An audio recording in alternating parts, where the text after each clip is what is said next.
Please তুই চলে যা আমার রুম থেকে, আমাকে কোনো বিপদে ফেলিস না দয়া করে। রিমি কোনো কথা না শুনেই তার পরনের জামা কিছুটা ছিঁড়ে ফেলে আর শয়তানি হাসি দিয়ে রানাকে বলে, এখন দেখ খেলা, কালকে সকালে তোর এই বাড়ি ছাড়তেই হবে। এটা বলে রিমি জোরে জোরে চিৎকার করতে থাকে, বাঁচাও বাঁচাও করে, আর বলতে থাকে, প্লিজ আমার এত বড় সর্বনাশ করিস না, আমি না তোর বোন হই। রানা রিমির কাণ্ড দেখে কিছু বলার ভাষা হারিয়ে ফেলেছে।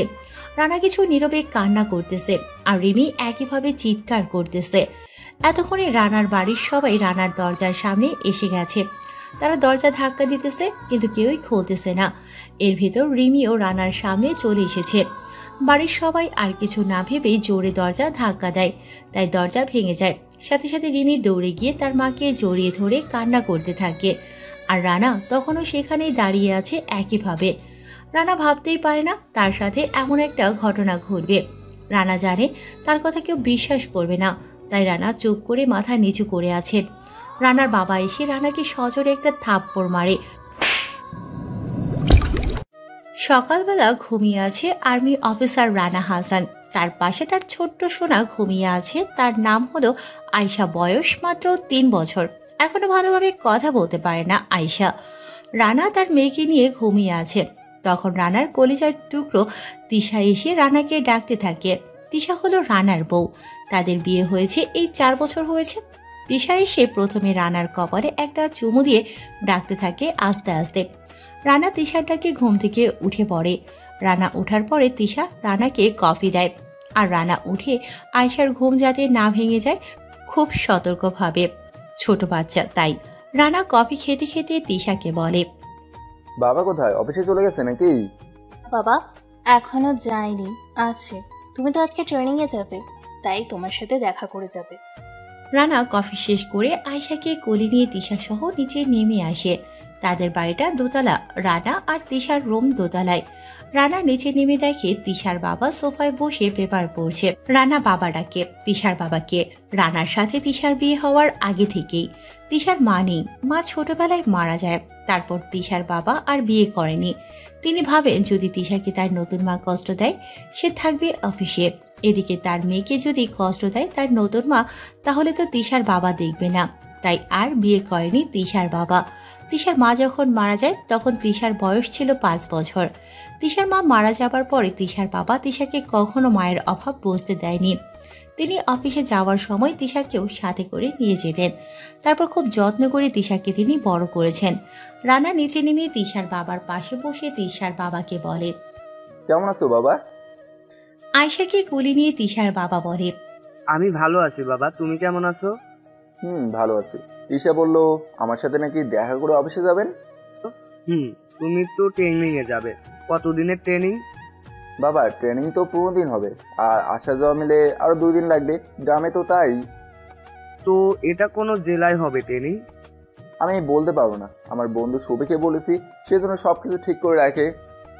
শুভ হলো রানার বন্ধু আর রানার সহকর্মী। রানা আর শুভ একসাথে আর্মিতে যোগ দিয়েছে, সেখান থেকে তাদের পরিচয়। আর রানা যে এখন ট্রেনিংয়ে যাবে ওটার দায়িত্ব পড়েছে রানা আর শুভর উপর। তারা 20 জন সেনাকে ট্রেনিং দেওয়ার জন্য গ্রামে নিয়ে যাবে, কিন্তু কোথায় ট্রেনিংয়ে যাবে তা রানা এখনো জানে না, জানার চেষ্টা করে না। শুভ সব জেনে রেখেছে। রানা আর শুভ তাদের টিম নিয়ে তাঁবু বানিয়ে থাকবে গ্রামে। রানা আর তিশার বাবা কথা বলতেছে, তখন আয়শা রানাকে বলে ওঠে, আব্বু আব্বু আমি যাব তোমার সাথে। না শোনা, তুমি ওখানে যেতে পারবে না, তুমি তোমার নানা ভাইয়ের সাথেই ঘুরতে যেও বিকেলে। হ্যাঁ নানু ভাই, তোমাকে আর তোমার আম্মুকে আমি বিকেলে ঘুরতে নিয়ে যাব। আচ্ছা ঠিক আছে নানা ভাই। তখন তিশা সবাইকে ডাক দিয়ে বলে, সবাই নাস্তা করতে এসো এখন। আসতেছি, তুমি সব রেডি করে রাখো মা। সব রেডি করে রেখেছি, এখন আসো তো, না হলে রানারও দেরি হয়ে যাবে। তারপর তিশার বাবা আর রানা আয়শাকে নিয়ে চলে যায় নাস্তার টেবিলে। সেখানে গিয়ে সবাই মিলে নাস্তা করে নেয়। নাস্তা করার পরে রানা তিশার বাবাকে বলে, বাবা আজকে কি অফিসে না গেলে হয় না? আজকে না গেলে অফিসে যেও না, আমি তো এখন বের হয়ে যাব, তুমি ওদেরকে নিয়ে একটু ঘুরে আসো। আচ্ছা ঠিক আছে বাবা, তুমি চিন্তা করো না, তুমি বের হওয়ার পরেই ওদেরকে নিয়ে আমি ঘুরতে যাব। রানা আরো কিছু সময় তিশার বাবার সাথে কথা বলে তার রুমে চলে আসে। রানার সাথে তিশাও আসে, এসেই রানাকে বলে, এতদিন থাকতে হবে তোমাকে ছাড়া? আরো আগে আসতে পারবে না? কি বলো তুমি? আর আজকে তো নতুন না, আমার তো বছরে 2 থেকে 3 বার এমন ট্রেনিংয়ে যেতে হয়, তাই না? তিশা রানাকে জড়িয়ে ধরে বলে। ঠিক আছে, তুমি সাবধানে থাকবে কিন্তু। রানাও তার কলিজার টুকরোকে জড়িয়ে ধরে বলে। কেন এই খ্যাত ছেলেটাকে এত ভালোবাসো তুমি? আমি বুঝলাম না কিছু। রানার গায়ের রং কালো, তবে একদম বেশি কালো না। রানাকে তেমন একটা ভালো লাগে না, কিন্তু রানার মনটা খুব ভালো, তাই তো তিশা রানাকে এত ভালোবাসে। তিশা তার নিজের চাইতে বেশি রানাকে ভালোবাসে। তিশা দেখতে একদম পরীর মতো সুন্দর, যে কোনো ছেলে দেখলে ফিদা হয়ে যাবে, কিন্তু তিশা শুধু রানার জন্য পাগল। তিশা রানার কথা শুনে বলে, মানুষের রূপ দেখে ভালোবাসতে নেই, এটা আমার বাবা আমাকে ছোটবেলা থেকে বলে এসেছে। আমিও বাবার কথা সবসময় মেনে এসেছি। আমি তোমার রূপ দেখে ভালোবাসি না, তোমার মন দেখে ভালোবেসেছি। রানা তিশার কপালে চুমু দিয়ে বলে, বুঝলাম পাগলি, এখন ছাড়ো, আমার তো রেডি হতে হবে নাকি? তিশা মুচকি হেসে রানাকে ছেড়ে দেয়। রানা রেডি হয়ে নেয় কালো শৈলে আর্মির পোশাক রানাকে ভালোই মানিয়েছে। রানা রেডি হয়ে তিশাকে বলে, চলো নিচে যাবে আমার সাথে, আমি তো এখন চলে যাব। চলো। আয়শাও নিচে আছে বাবার সাথে। রানা তিশাকে নিয়ে নিচে চলে আসে। এসে দেখে আয়শা তার নানার কোলে বসে আইসক্রিম খাচ্ছে। তা দেখে তিশা আয়শাকে বলে, আয়শা, আইসক্রিম কোথায় পেয়েছো? ফ্রিজ খুলেছো তুমি? না আম্মু, নানাবাই দিয়েছে আমাকে। হ্যাঁ মা, আয়শাকে আমি ফ্রিজ থেকে আইসক্রিম দিয়েছি, ও ফ্রিজ খুলেনি। রানা আয়শাকে কোলে নিয়ে বলে, বাবা আমি এখন যাই তাহলে, আপনি একটু ওদের দেখে রাখবেন।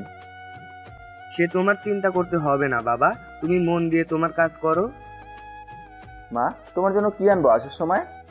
আব্বু, আমার জন্য চকলেট আর আইসক্রিম আনবা? ঠিক আছে মামুনি। বাবা চলে যাচ্ছি, তুমি কোনো দুষ্টুমি করবে না, আর মার কথা সবসময় শুনবে। আচ্ছা আব্বু, শুনবো। রানা মেয়ের কপালে একটা চুমু খেয়ে তিশার কোলে দিয়ে দেয় আয়শাকে। তারপর সবার কাছ থেকে বিদায় নিয়ে চলে যায় ক্যাম্পে। সেখানে গিয়ে দেখতে পায় শুভকে। শুভ দাঁড়িয়ে আছে। রানা গিয়ে শুভকে বলে, কি অবস্থা বন্ধু? বন্ধু, আমি ভালো আছি। তোর কি খবর? আমার অবস্থা তো খুব ভালো। ভালো তো থাকবি, বউ আছে না। আচ্ছা, আমার মামিটার কি খবর রে? সে ভালো আছে। তুই বিয়ে করবি কবে? তোকে কতবার বলেছি বিয়ে করতে, তুই তো করবি না, আবার আমাকে হিট লাগিয়ে কথা বলিস। তুই বিয়ে করে তুই ভালো থাক। করব। মা বাবা ও যে মিলে চাপ দিতেছে, এবার মনে হয় বিয়েটা করাই লাগবে। আর মা তো আজকে বলেছে মেয়ে নাকি একটা তার খুব পছন্দ হয়েছে। রানা মন খারাপ করে বলে, ও তাহলে বিয়েটা করে নে, মা বাবাকে কষ্ট দিস না। আচ্ছা তুই থাক, আমি আসতেছি একটু। শুভ বুঝতে পেরেছে কেন রানা মন খারাপ করেছে। মার কথা বলতেই শুভ রানার ব্যাপারে সব জানে এবং রানাকে যথেষ্ট বিশ্বাস করে। শুভ জানে রানা এখন তার মায়ের কথা মনে করে কান্না করবে, তাই শুভ কিছু না বলে চুপ করে আছে। মানুষ কাঁদতে চাইলে কাঁদতে দেয়া ভালো, তাহলে কষ্টটা কিছুটা হলেও দূর হয়ে যায় মন থেকে। রানা একটা নিস্তব্ধ জায়গায় গিয়ে তার মায়ের কথা মনে করতে থাকে। রানার মা রানাকে খুব ভালোবাসে, কিন্তু বাড়ির কোনো লোক রানাকে ভালোবাসত না, কারণ রানা ছিল কালো আর বাড়ির সবাই ছিল খুব সুন্দর। তারা রানাকে কালো বলে ব্যঙ্গ করত সব সময়। রানার অতীত। রানার বাবারা 2 ভাই। রানার বাবা বড়, তার 2 ছেলে। প্রথম ছেলে রাকিব, তারপরে হলো রানা। আর রানার চাচার 1 মেয়ে, নাম রিমি। দেখতে মোটামুটি সুন্দর, তবে গায়ের রং ফর্সা। রানার পরিবারে শুধু রানা কালো ছিল। রানার বাড়ি চাঁদপুর জেলার ফরক্কাবাদ বাজার গুলিশা গ্রামে, তবে গ্রামের ভিতর রানার পরিবার ছিল খুব বড়লোক।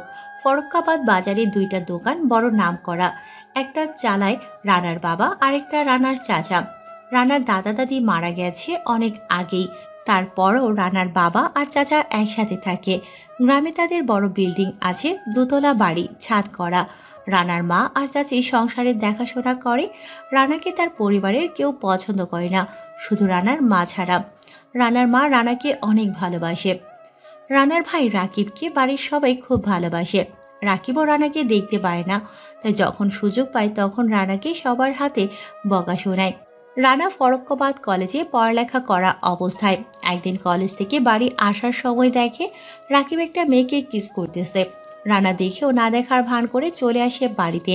রাকিব তখন পড়ালেখা শেষ করে অবসর সময় কাটাতো, আর রিমি সবেমাত্র কলেজে উঠেছে। বাড়িতে আসার পরে রানা কারোর সাথে কথা না বলে তার রুমে চলে যায়। অবশ্য তার সাথে কেই বা কথা বলবে, তাকে তো কেউ পছন্দই করে না।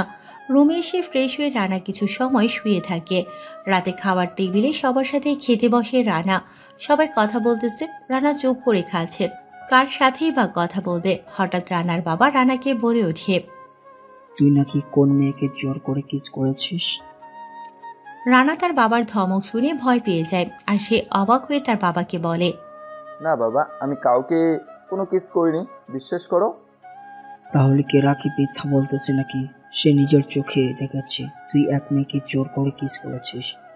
তুই যে একটা বেয়াদব, এটা আমি খুব ভালো করে জানি। রানা তার বাবার কথা শুনে খাবার না খেয়ে হাত ধুয়ে চোখের পানি ফেলতে ফেলতে চলে যায় তার রুমে।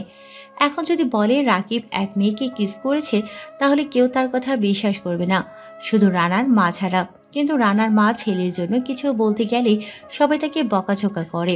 রানা কিছু না বলে তার মনের কষ্ট নিয়ে রুমে চলে যায়। রানা চায় তাকে কষ্ট দিয়ে যদি বাড়ির সবাই ভালো থাকে তাহলে থাকুক। রাকিব খুব খুশি মিথ্যে বলে রানাকে বকা শোনাতে পেরে। সেই সাথে রিমিও মহা খুশি। রানার মাও না খেয়ে উঠে যায়, ছেলে না খেয়ে আছে, মা কি করে খাবে? তাই রানার মা না খেয়ে উঠে পড়ে। তারপর রানার রুমে গিয়ে দেখে রানা কান্না করতেছে। তাই তিনি রানাকে বলে, তুই তো জানিস ওরা তোকে দেখতে পারে না, তাই বলে ওদের কথায় তুই না খেয়ে চলে আসলি কেন? রানা কারো কণ্ঠ শুনে পেছনে তাকিয়ে দেখে তার মা। তাই সাথে সাথে মাকে জড়িয়ে ধরে কান্না করতে করতে বলে, বিশ্বাস করো মা, আমি কাউকে কিছু করিনি, ওরা সব মিথ্যা বলতেছে। আমি জানি, আমার তোর উপর খুব বিশ্বাস আছে। তোকে একটা কথা বলবো, রাখবি? মা বলো শুনি। তুই এই বাড়ি ছেড়ে চলে যা। তোকে এই বাড়ির কেউই দেখতে পারে না, তোকে কেউই পছন্দ করে না, তাই তুই চলে যা বাবা। না মা, এই কথা বলো না। সবাই আমাকে না ভালোবাসুক, তারপরও আমি তোমাকে ছেড়ে যেতে পারবো না। আমাকে এভাবে তাড়িয়ে দো না প্লিজ। রানার মা ছেলের কথা শুনে আরো বেশি করে কেঁদে ফেলে। তিনি ছেলেকে আর কিছু বলতে পারে না। তারও যে খুব কষ্ট হবে ছেলেকে ছাড়া থাকতে, কিন্তু তিনি চায় তার ছেলে এখান থেকে চলে যাক। তিনি চায় তার ছেলে কোথাও গিয়ে বড় কিছু হয়ে সবাইকে দেখিয়ে দিতে। তিনি চায় তার ছেলে সবাইকে বুঝিয়ে দেয় যে রূপ দেখে বিবেচনা করা ঠিক না, আসল হলো মানুষের মন।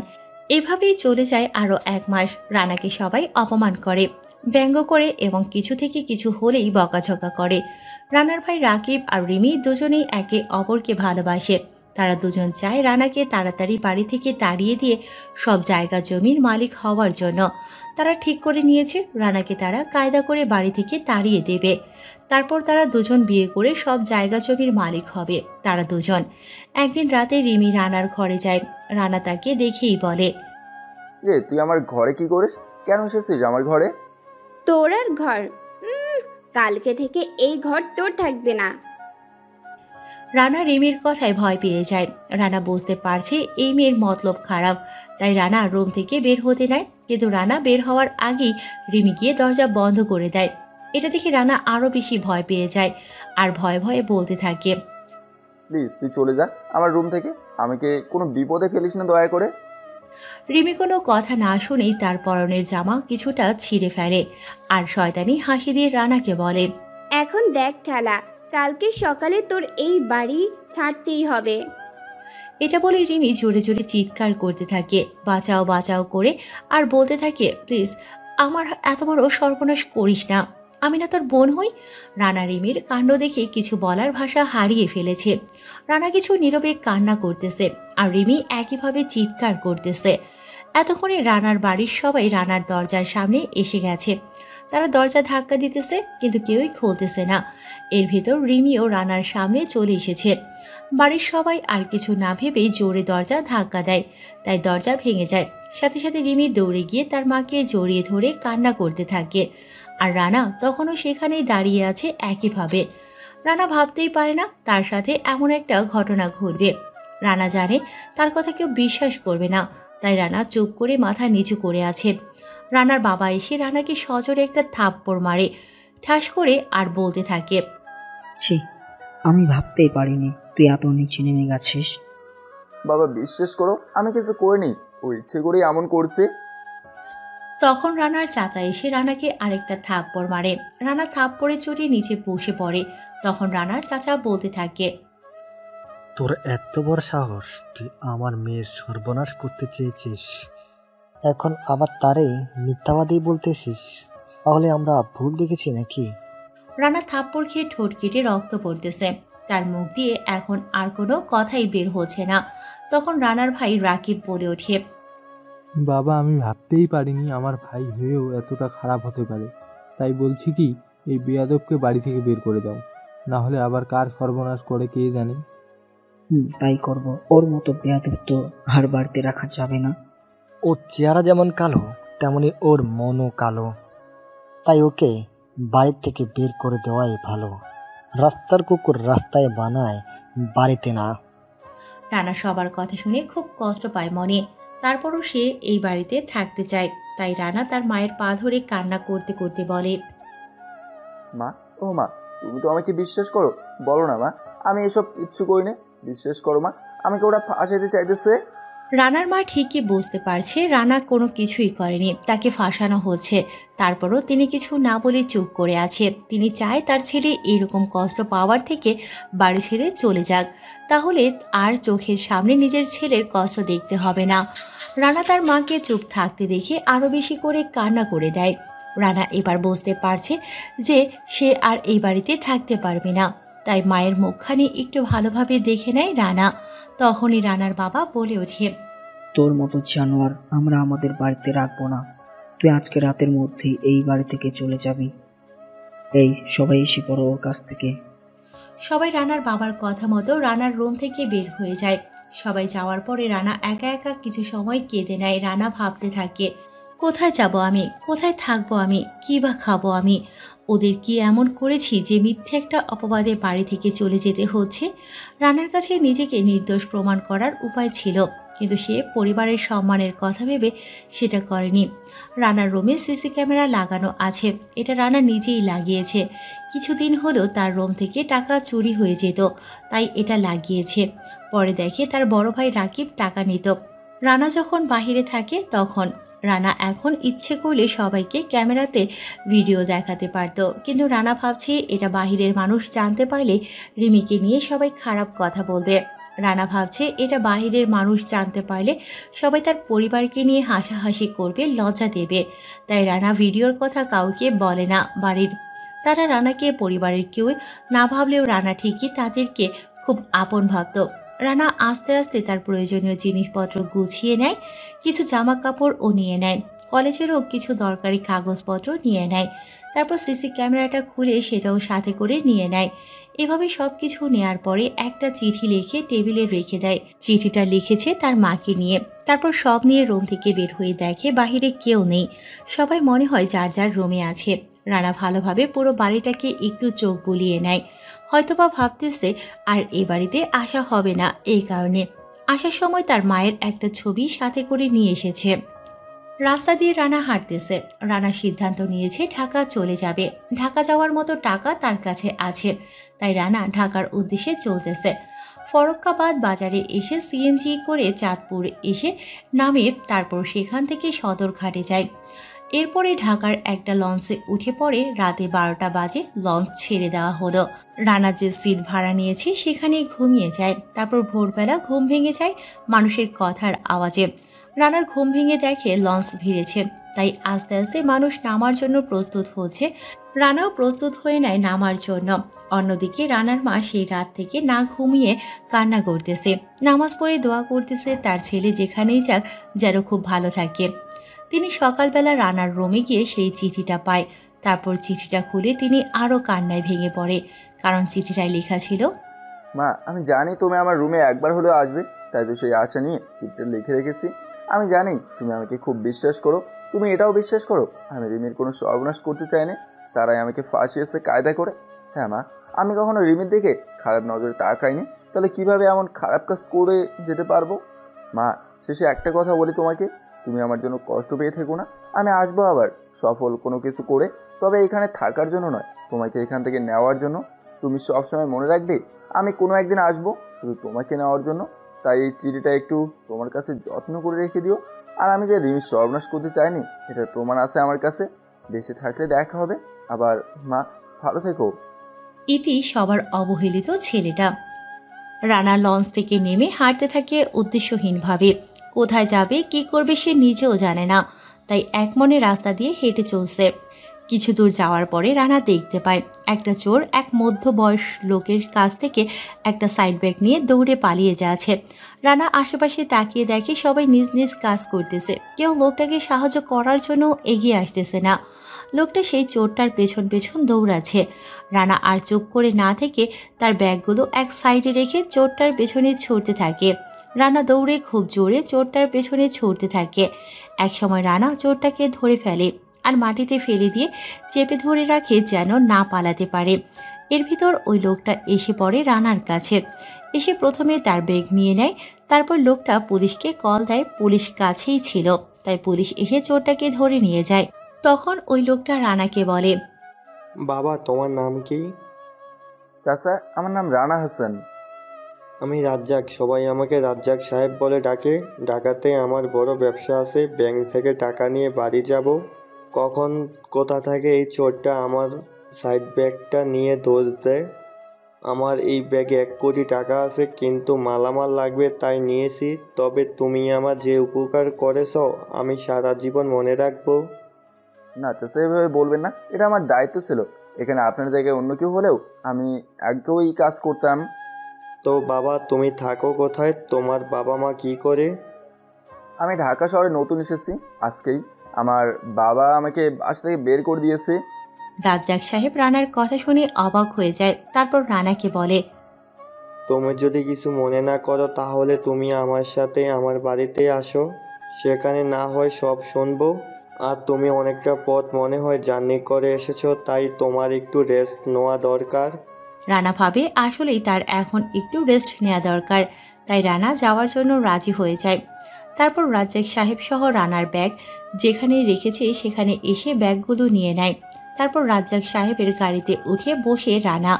রাজ্জাক সাহেব নিজেই গাড়ি ড্রাইভ করতেছে আর রানা তার পাশে বসে আছে। রাজ্জাক সাহেব তখন ব্যাংক থেকে টাকা নিয়ে গাড়িতে ওঠার সময় ওই চোরটা তার ব্যাগ নিয়ে দৌড় দেয়। অনেকক্ষণ গাড়ি চলার পরে গাড়ি এসে থামে একটা বাড়ির সামনে। রাজ্জাক সাহেব গাড়ি থামিয়ে রানাকে নামতে বলে রানা নেমে রাজ্জাক সাহেবকে বলে, আমরা কোথায় আসছি চাচা? এটাই আমার বাড়ি, চলো ভিতরে যাই এখন। তারপর রাজ্জাক সাহেব হাঁটতে থাকে বাড়ির দিকে। রানাও তার পেছনে পেছনে যায়। রাজ্জাক সাহেব রানাকে সোফায় বসতে দিয়ে তিনি একটা রুমে যায়।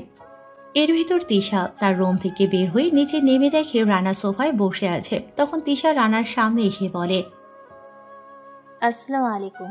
কে আপনি? ছিলাম না তো আপনাকে।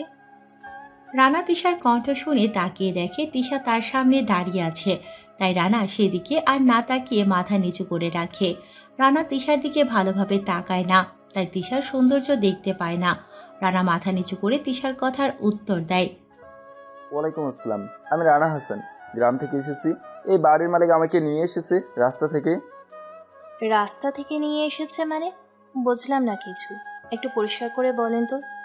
রানা কিছু বলার আগে রাজ্জাক সাহেব এসে বলে, তিশা মা, আমি তোকে সব বলবো, তার আগে রানার সাথে আমার কথা আছে, তুই চুপ করে বসে থাক। তিশা বাচ্চাদের মতো চেহারা করে বলে, ঠিক আছে বাবা, তুমি কথা বলো, আমি বসে আছি চুপ করে, কিন্তু পরে আমাকে বুঝিয়ে বলতে হবে বলে দিলাম।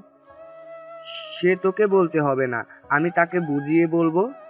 রানা ওদের কথা শুনে মনে মনে বলে, কি মেরে এত বড় হয়েছে অথচ বাচ্চাদের মতো কথা বলে। রানার ভাবনার ভিতর তিশার বাবা রানাকে বলে, হ্যাঁ বাবা, এবার তুমি বলো তোমাকে কেন বাসা থেকে বের করে দিয়েছে। তবে তোমার যদি আপত্তি থাকে বলতে, তাহলে বলতে হবে না।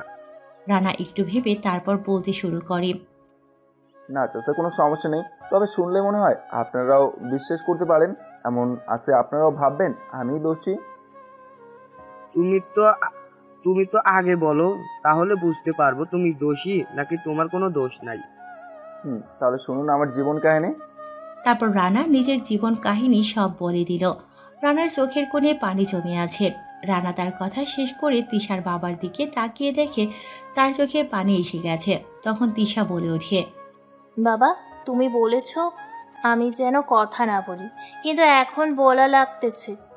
আচ্ছা, আপনার কাছে তো সিসি ক্যামেরার ভিডিও ছিল, ওটা কি আমাদেরকে একটু দেখাতে পারবেন? ওটা তো আমাদের পারিবারিক, তাই না দেখালে হয় না। বাবা প্লিজ, আমাদের তুমি দেখাতে পারো, কোনো সমস্যা নেই।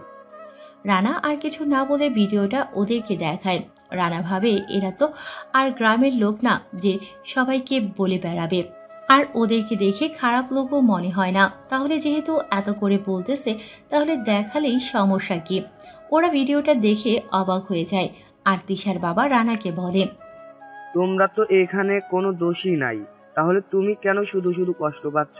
নিজেকে কঠিন করতে শিখো, না হলে এই জীবনে কোনো মূল্য নেই। এখন মানুষ হলো টাকার পাগল, টাকা দিয়ে যে কোনো কাজ করানো যায়, তাই নিজেকে এমনভাবে তৈরি করতে হবে যাতে মানুষ দেখলেই সম্মান করার জন্য ঝাঁপিয়ে যায়। রানা চুপ করে মনোযোগ সহকারে কথাগুলো শুনে বলে, আচ্ছা চাচা, আমি তাহলে যাই, বাসা খুঁজতে হবে, না হলে থাকবো কোথায়?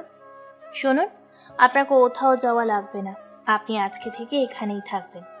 না, তা হয় না। আমি চাই নিজে কিছু করে দেখাতে, তাই এখানে থাকা ঠিক হবে না আমার জন্য। আর তাছাড়া আপনাদেরকেও আমি ঠিকভাবে চিনি না, আমাকেও আপনারা ঠিকভাবে চেনেন না এখনো।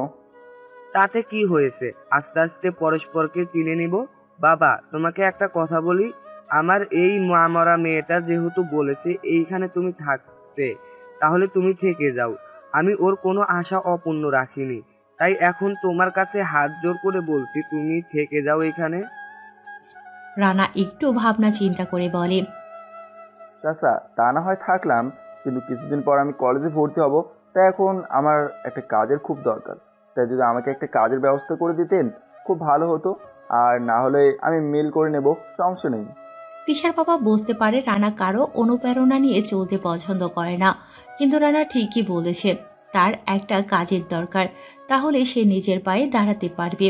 তিশার বাবা এসব ভেবে কিছু বলতে যাবে, তখন তিশা বলে ওঠে, বাবা আমাদের অফিসে তো লোক লাগবে, তাহলে ওকে নিয়ে নেই আমরা, কি বলো? তুই ঠিক বলেছিস, কিন্তু রানা কি এসব কাজ করতে পারবে? বাবা ও পারবে, কারণ আমি ওর ভিতরে একটা ভালো মন দেখতে পেয়েছি। ও চেষ্টা করলে নিশ্চয়ই করতে পারবে। কি মিস্টার রানা, পারবেন না করতে? আসলে আপু, যদি আমাকে কিছুদিন একটু বুঝিয়ে দেন তাহলে আশা করি পারবো। ঠিক আছে, আমি নিজেই আপনাকে সব কাজ বুঝিয়ে দেব। তার আগে একটা কথা বলিনি, আপনি আমার বড়, তাই আমাকে তুমি করে বলবেন আর নাম ধরে ডাকবেন, কোনো আপু চলবে না, ঠিক আছে? আপনারা হলেন বড় ঘরের মানুষ, আপনার কিভাবে নাম ধরে ডাকি বলেন? এইসব বলবেন না, কারণ আমরা সবাই আল্লাহর নিজ হাতে তৈরি করা মানুষ। আমরা সবাই সমান, কে বড় লোক, কে গরিব, কে কালো, কে ফর্সা, এইসব নিয়ে মানুষকে বিচার করতে নেই। ঠিক আছে, কিন্তু কোনো কিন্তু নয়, ঠিক আছে? তাহলে আমরা বন্ধু হতে তো পারি, তাহলে তুমি করে আর নাম ধরে ডাকতে অসুবিধা হবে না। এটা বলে তিশা নিজের হাত রানার দিকে বাড়িয়ে দেয়। রানা তিশার হাত দেখে অবাক হয়ে যায়, এত সুন্দর হাত হতে পারে তা রানা জানতো না। তখন ভালোভাবে না তাকানোর কারণে বুঝতে পারেনি কিছু। রানা মাথা তুলে তিশার দিকে তাকিয়ে আরো অবাক হয়ে যায়, এত সুন্দর চেহারা, অথচ মনের ভিতর বিন্দুমাত্র অহংকার নেই। এভাবে রানাও হাত বাড়িয়ে দেয়। যেই তিশার হাতে রানার হাত মিলিত হয়েছে, তখন রানার শরীরে একটা শিহরণ বয়ে যায়, আর হা করে তিশার দিকে তাকিয়ে আছে রানা। তখন তিশা রানার থেকে নিজের হাত ছাড়িয়ে বলে, আচ্ছা তুমি তাহলে আমার সাথে আসো, আমি তোমাকে তোমার রুম দেখিয়ে দিচ্ছি। রানার ধ্যান ভাঙে তিশার কথায়, তাই রানা ঠিক আছে বলে দাঁড়িয়ে যায়।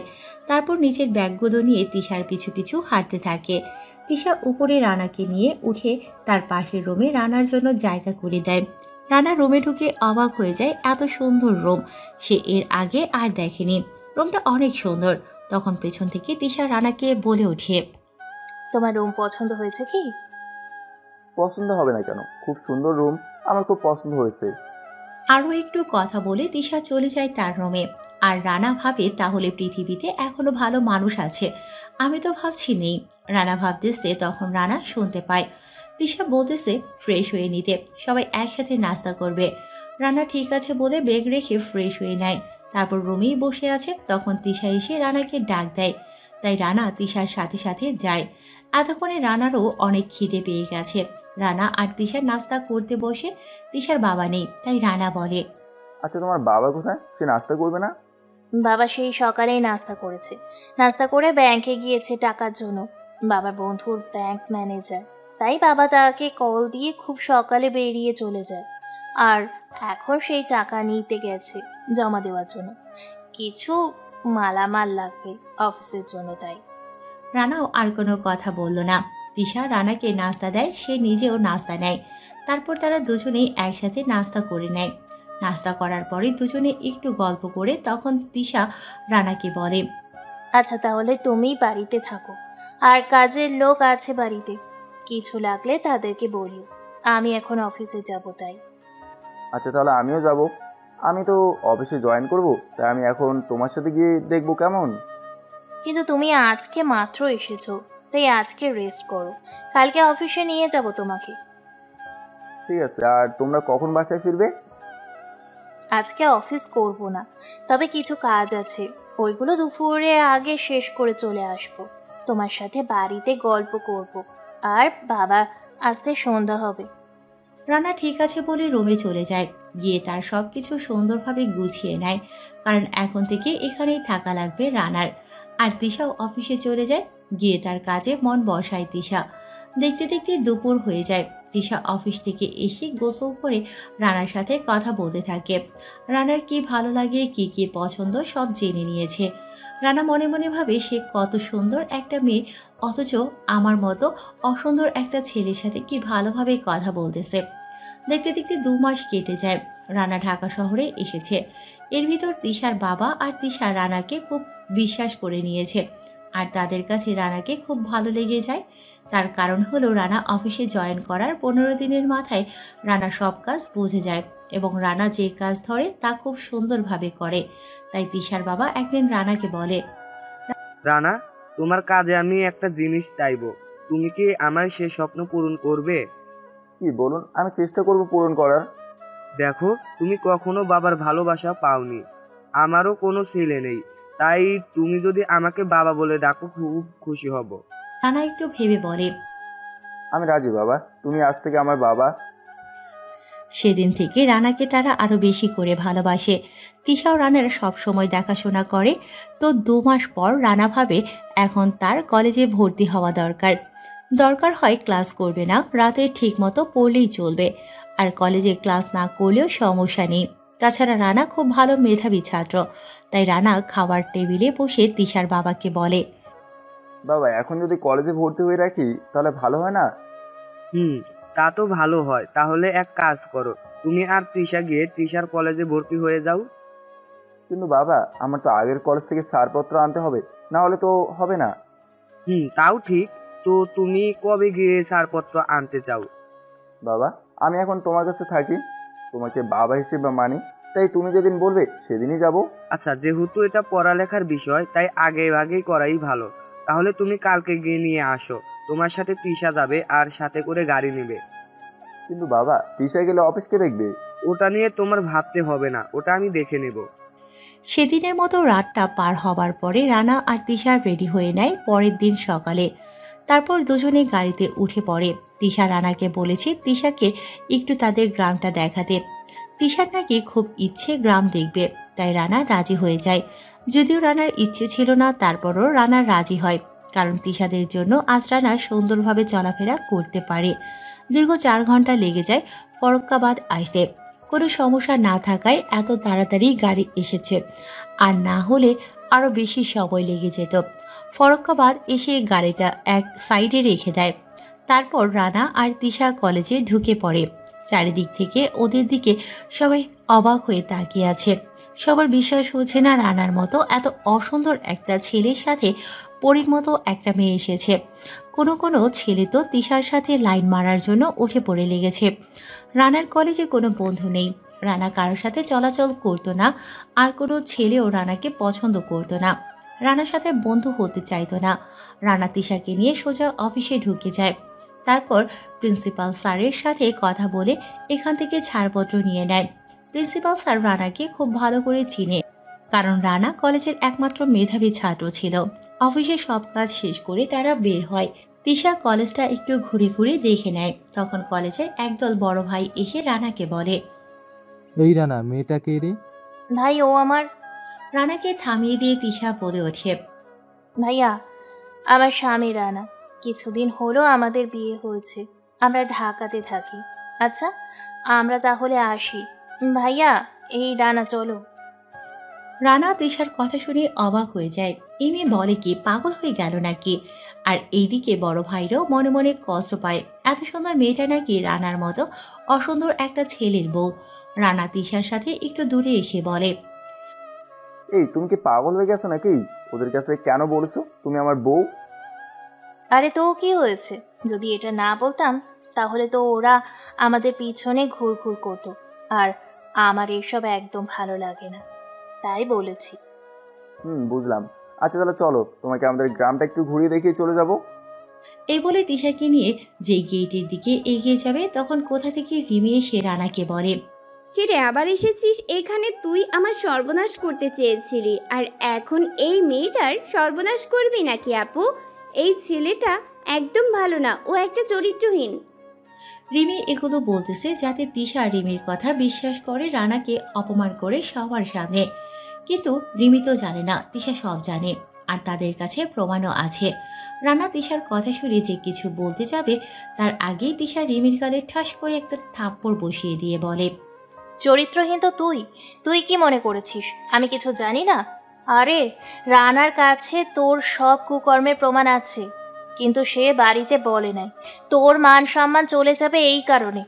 এখন আমি বলছি, তোর জন্যই ভালো হয়ে যা। এখনো সময় আছে। মানুষের খারাপ করতে চাইবি না কখনো। আর চিন্তা করিস না, রানা এখানে থাকতে আসেনি। রানা এসেছে একবারে এখান থেকে চলে যেতে। এ বলে তিশা রানার হাত ধরে বের হয়ে যায়। তারপর দুজনে মিলে গ্রামটা একটু ঘুরে আবার ঢাকার উদ্দেশ্যে রওনা দেয়। চাঁদপুর এসে তারা কিছু খেয়ে নেয়। তারপর একটু রেস্ট নিয়ে আবার ঢাকা চলে যায়। বাড়িতে যেতে যেতে সন্ধ্যা নেমে যায়, তাই বাড়িতে গিয়ে গোসল করে নেয় তারা। তারপর রাতের খাবার খেয়ে ঘুমিয়ে যায়। পরের দিন সকালবেলা ঘুম থেকে উঠে রানা আর তিশা কলেজে গিয়ে ভর্তি হয়ে নেয়। কলেজে ভর্তি হয়েছে ঠিক, কিন্তু ক্লাস করে না তারা। সপ্তাহে একদিন কলেজে যায় তিশা আর রানা, আর 5 দিন অফিসের দেখাশোনা করে বাকি একদিন তারা ঘোরাঘুরি করে, সময় পার করে দেয়। এভাবেই রানার জীবন চলতেছে। এর ভিতর তিশা রানার প্রতি অনেক দুর্বল হয়ে পড়েছে। মানে তিশা রানাকে ভালোবেসে ফেলেছে, কিন্তু রানা এসবের ধারে কাছেও নেই। রানা তাকে ভালো বন্ধু ভাবে। তিশা রানাকে ভালোবেসে ফেলেছে, এটা রানাকে জানায় না, তবে কিছু কিছু কাজে বুঝিয়ে দেয়। রানা বুঝতে পারে, কিন্তু তারপরও রানা না বোঝার ভান করে থাকে। কারণ রানা চায় না তিশার বাবার খেয়ে তিশার বাবার পড়ে তার সাথে বেইমানি করতে।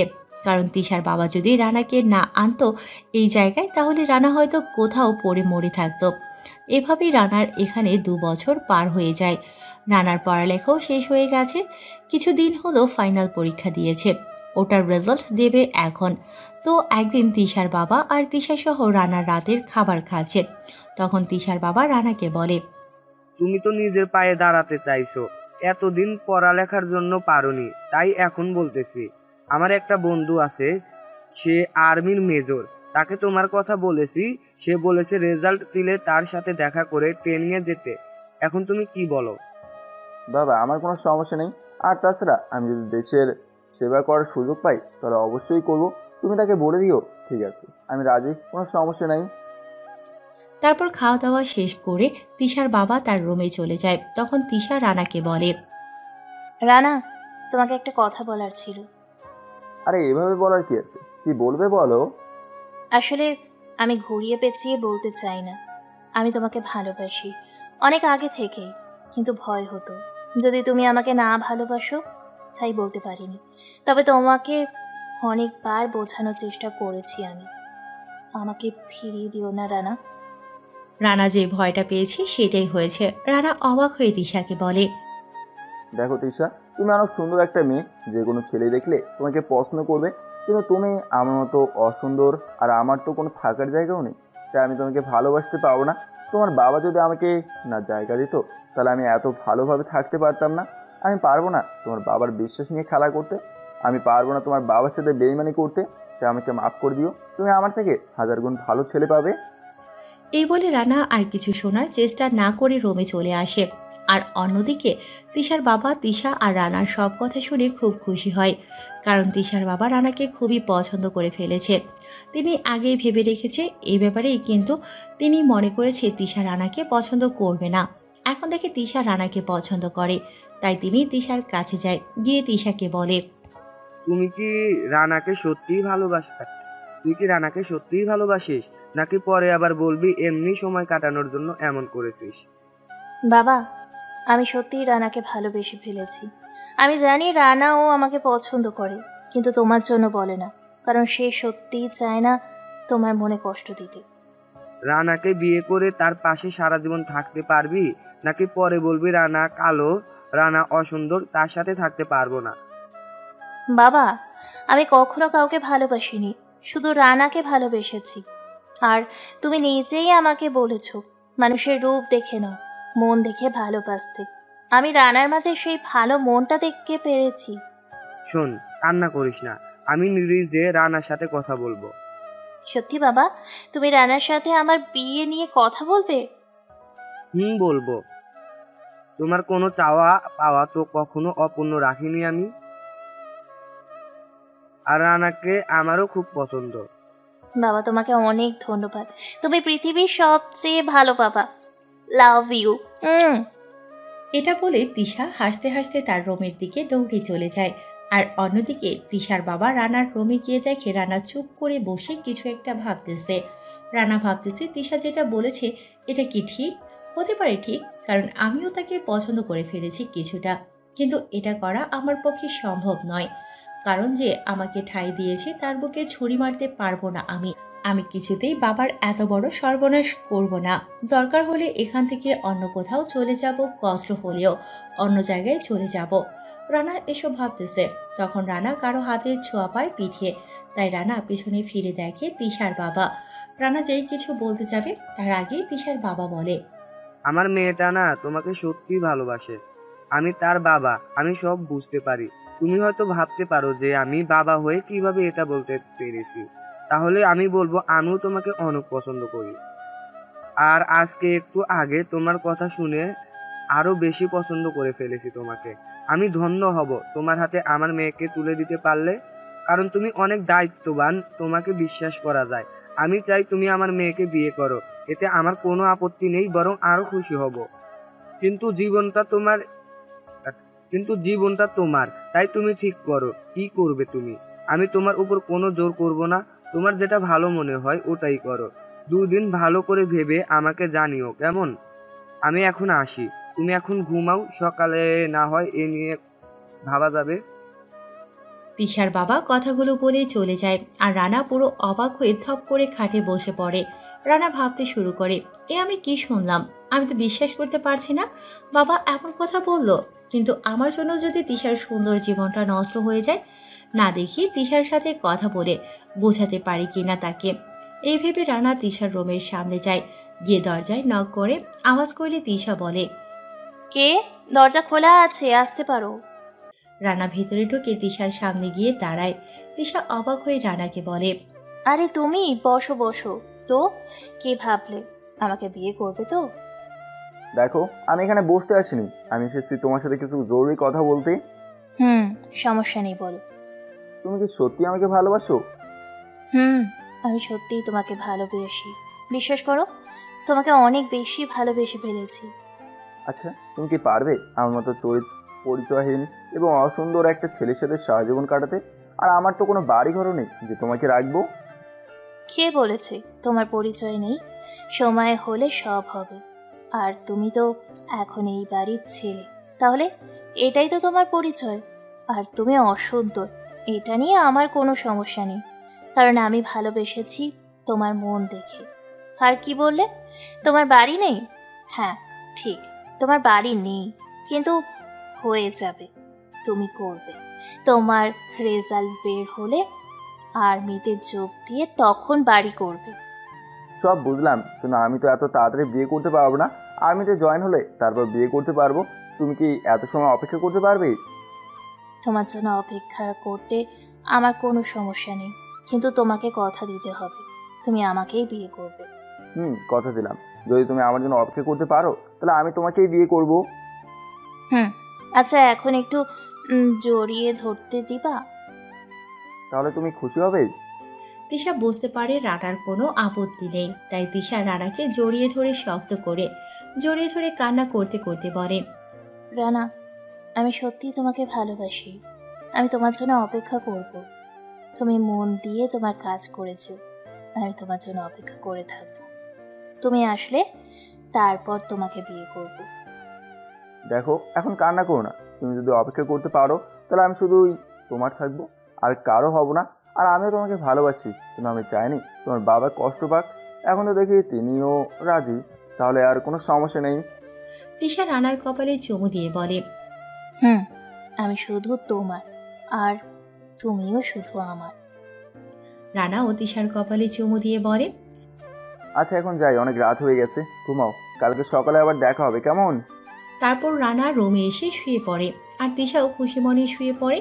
পরের দিন সকালে রানা তিশার বাবাকে সব জানানোর পরে সেও খুব খুশি হয়। তার 1 মাস পর রানার রেজাল্ট বের হয়। রানা খুব ভালো রেজাল্ট করে, তারপর আর্মিতে জয়েন করে। সেখানে 1 বছর কেটে যায় রানার কঠিন মনোবলের কারণে। রানা টিকে যায় আর্মিতে। রানা আর্মিতে জয়েন করার পরে শুভর সাথে তার ভালো বন্ধুত্ব হয়ে যায়। রানা তিশার সাথে মাঝে মাঝে এসে দেখা করে যেত, 2-1 দিন করে বাড়িতে থেকে যেত। এভাবে আরও 1 বছর কেটে যায়। তারপর রানার বিয়ের জন্য তিশার বাবা তার মেজর বন্ধুকে বলে। রানাও রাজি ছিল, এখন করবে, তাই তাদের বিয়েটা খুব ধুমধাম করে হয়ে যায়। তিশা এবং রানা দুজনেই খুব খুশি ছিল। বিয়ের কিছুদিন পর রানা চেয়েছে সে তিশাকে নিয়ে অন্য জায়গায় থাকবে, কিন্তু তিশার বাবা যেতে দেয়নি, তাই রানা আর যায় না। তবে রানারও বাড়ি আছে এখন, আর তিশার বাবারও যা সম্পত্তি আছে তা দিয়ে তারা বসে বসে খেতে পারবে। বিয়ের প্রথম বছর আয়শা জন্ম নেয়। আয়শা জন্ম নেওয়াতে সবাই যেন আরও খুশি হয়ে গেছে। আয়শারও এখন 3 বছর বয়স হয়ে গেল।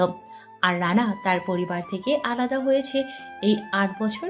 এই 8 বছরে রানা অনেক কান্না করেছে শুধু তার মায়ের জন্য। বর্তমান রানা তার মায়ের কথা মনে করে অনেক কান্না করেছে। তারপর হাত মুখ ধুয়ে আবার শুভর কাছে এসে বলে, সবাই তো রেডি, তাহলে এখন যাওয়া যাক। ঠিক বলেছিস, চল তাহলে। তারপর তারা রওনা হয় তাদের গন্তব্যে। বাসে করে যাচ্ছে সবাই। অনেকজন থাকার কারণে আর প্রয়োজনীয় জিনিস নেওয়ার কারণে বাস নেওয়া হয়েছে। এটা একটা আর্মিদের বাস। রানা ঘুমিয়ে আছে বাসে, কেউ তাকে ডিস্টার্ব করতেছে না। শুভ সবাইকে বলে দিয়েছে যে যা জিজ্ঞেস করতে চাই শুভকে যেন বলে, রানাকে যেন কোনো ডিস্টার্ব না করে। রানার যখন ঘুম ভেঙে যায় তখন চারিদিকে দেখে চমকে যায় রানা। রানা তাড়াতাড়ি শুভকে বলে, এই শুভ, আমরা কোথায় যাচ্ছি রে? চাঁদপুর ফারাক্কাবাদ বাজারের পশ্চিম মাথায়। সেখানে নাকি আমাদের থাকার ব্যবস্থা করেছে, আর সেখানে থেকে প্রতিদিন ট্রেনিংয়ে নামবো। রানা মন খারাপ করে বলে, ও তুই আমাকে আগে বলবি না এই জায়গার কথা?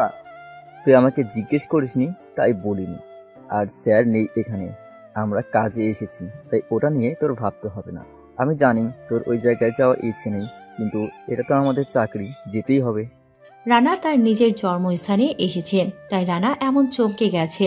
রানা কখনোই চাইতো না এখানে আসতে, কিন্তু আজ তার ভাগ্য এখানেই নিয়ে এসেছে। আর শুভ জানে রানার বাড়ি চাঁদপুর ফরক্কাবাদে কোনো এক জায়গায়। রানা কিছু না বলে শুধু ভাবতেছে কি করবে এখন। সে কি বাড়িতে গিয়ে তার মাকে দেখে আসবে, নাকি মাকে তার সাথে করে ঢাকায় নিয়ে যাবে? আর বাড়ির সবাই বা কেমন আছে? চাঁদপুর শহরটার অনেক কিছু পরিবর্তন হয়ে গেছে। এই 8 বছরে অনেক পরিবর্তন হয়েছে। তার বাবাদের ব্যবসা এখন কি ঠিকঠাক মতো চলে নাকি তাও জানে না। এসব ভাবতে ভাবতে ফরক্কাবাদ এসে পড়ে তারা। ফরক্কাবাদ বাজারের হাই স্কুলের বড় মাঠে তাদের বাস থামানো হয়। তারা সবাই আস্তে আস্তে নেমে যায়। রানা বাস থেকে নেমে দেখে অনেক লোকজন তাদেরকে দাঁড়িয়ে দাঁড়িয়ে দেখতেছে। কিছু গ্রাম পুলিশ এসে সবার সাথে কৌশল বিনিময় করে। তারপর সেই গ্রাম পুলিশরা রানাদেরকে নিয়ে যায় তাদের থাকার জায়গায়। ফরক্কাবাদ বাজারের পশ্চিম মাথায় গিয়ে একটা বড় বাগানের পাশে তাদের থাকার জন্য তাঁবু বানানো হয়। রানা আর শুভ একটা তাঁবুতে থাকে। এমনি করে বাকি তাঁবুগুলোতে 2 জন করে আছে। তাদের জন্য আগেই সব ঠিক করে রেখেছে। তারা সবাই ফ্রেশ হয়ে একটু রেস্ট নেয়। হঠাৎ রানার ফোনটা বেজে ওঠে। রানা ফোন হাতে নিয়ে দেখে তিশা কল দিয়েছে, তাই রানা তিশার সাথে একটু কথা বলে ফোন রেখে দেয়। সেদিন আর কোনো ট্রেনিং হয় না। পরের দিন সকালবেলা ভোরবেলা ঘুম থেকে উঠে সবাই ব্যায়ামে নেমে যায়। বাজারের বড় মাঠে সবাই ব্যায়ামে ব্যস্ত হয়ে পড়ে। আবার সকাল 10টার সময় হালকা নাস্তা করে নেয়, তারপর আবার একটু দৌড়াদৌড়ি করে। বিকেলে কিছু সময় একটু রেস্ট নেয়। তারপর রাতের বেলা যখন সবাই ঘুমিয়ে পড়ে তখন তারা ফায়ারিং করে। রাতের বেলা ফায়ারিং করার কারণ হলো তখন কেউ রাস্তায় বা তাদের কাছে থাকে না, আর এটাই হলো একটা ভালো সময়, কোনো বিপজ্জনক আশঙ্কা থাকে না। এভাবে 10 দিন কেটে যায়। এই 10 দিনে রানা ট্রেনিংয়ের ফাঁকে ফাঁকে তার পরিবারের সব খবর নিয়ে ফেলেছে। রাকিব নাকি রিমিকে বিয়ে করেছে আরও 7 বছর আগে। তাদের এখনও কোনো সন্তান হয়নি। ডক্টর নাকি বলে দিয়েছে তাদের সন্তান হবে না। রিমির সমস্যা আছে, তাই পরিবারের সবাই নাকি জেনে গেছে রানা কোনো রিমির সর্বনাশ করতে চায়নি। রিমি আর রাকিব নাকি এটা ইচ্ছে করে নাটক সাজিয়েছে রানাকে বাড়ি থেকে বের করার জন্য, আর এটা রিমি নিজে স্বীকার করেছে তাদের বিয়ের কিছুদিন পর। পরিবারের সবাই নাকি রানাকে খুঁজেছে কিছুদিন, আর রানার মা নাকি রানা যাওয়ার পর থেকে কান্না করে সব সময়। এই 8 বছরে নাকি রানার মা খুব অসুস্থ হয়ে গেছে। শুধু রানার জন্য কান্না করতে করতে রানার পরিবার চায় রানার কাছে মাপ চেয়ে ভালো হওয়ার জন্য, কিন্তু তারা জানেও না রানা কখনো ফিরে আসবে নাকি। হ্যাঁ, রানা ও বাড়িতে যাবে, কিন্তু তার মাকে নিয়ে যেতে। রানা ঠিক করেছে তার মাকে নিয়ে যাবে তার সাথে করে। 11 দিনের কালে রানা বসে আছে, পাশে শুভ বসে আছে, আর সবাই রেস্ট নিচ্ছে। তখন কোথা থেকে রানার ভাই রাকিব এসে রানাকে বলে, রানা, তুই কেমন আছিস ভাই? এতদিন কোথায় ছিলি তুই? রানা দেখে তার বড় ভাই, কিন্তু রানা এখন এদের সাথে কথা বলবে না, তাই রানা বলে ওঠে, আরে কে আপনি, আর আমার নাম ধরে ডাকছেন কোন সাহসে? রানা, আমি তোর ভাই রাকিব।